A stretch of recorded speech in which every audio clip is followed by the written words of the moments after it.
مدینہ میں پہلی جنگ کون سی لڑی گئی؟ جس کا جواب ہے جنگ بدر۔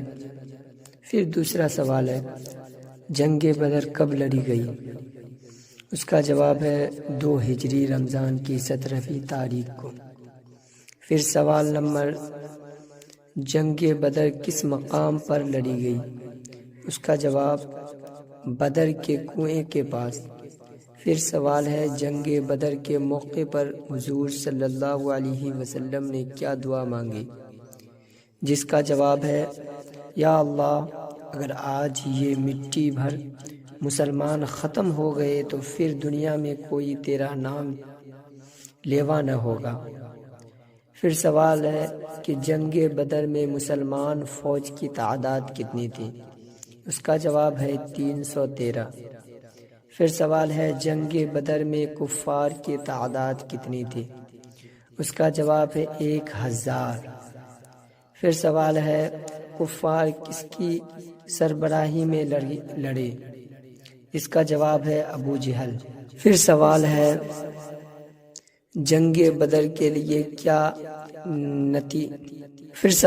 جنگ بدر کے کیا نتائج نکلے؟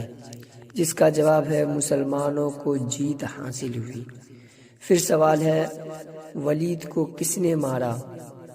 پھر اس کا جواب ہے حضرت علی نے۔ پھر سوال ہے عتبہ کو کس نے مارا؟ جس کا جواب ہے حضرت حمزہ نے۔ پھر سوال ہے ابو جہل کو کس نے مارا؟ اس کا جواب ہے معاذ اور معذور نے۔ پھر سوال ہے جنگ بدر میں کتنے مسلمان شہید ہوئے؟ جس کا جواب ہے 14 مسلمان۔ پھر سوال ہے جنگ بدر میں کتنے کفار مارے گئے؟ جس کا جواب ہے تقریباً 70۔ پھر سوال ہے غزوہ بدر میں کتنے قیدی ہاتھ آئے؟ جس کا جواب ہے تقریباً 70۔ پھر سوال ہے غزوہ سے کیا مراد ہے؟ جس کا جواب ہے وہ لڑائی جس میں حضور صلی اللہ علیہ وسلم نے خود شرکت کی ہو، اسی کو غزوہ کہتے ہیں۔ غزوہ سے وہی مراد ہے۔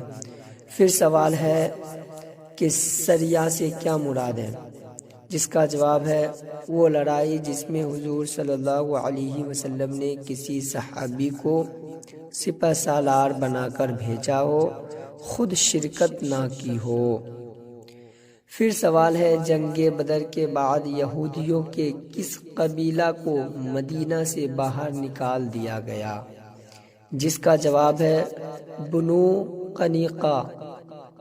پھر سوال ہے غزوہ احد کب لڑی گئی؟ جس کا جواب ہے 3 ہجری کو۔ پھر سوال ہے غزوہ احد میں مسلمانوں اور کفار کی فوجوں کی تعداد کتنی تھی؟ جس کا جواب ہے مسلمانوں کی فوج 1000 اور کفار کی فوج 3000 تھی۔ اللہ۔ پھر سوال ہے کفار کس کی سربراہی میں لڑے؟ جس کا جواب ہے ابو سفیان۔ پھر سوال ہے غزوہ احد میں کتنے کفار کام آئے؟ جس کا جواب ہے 33۔ پھر سوال ہے جبل احد کہاں واقع ہے؟ جس کا جواب ہے مدینے کے شمال میں۔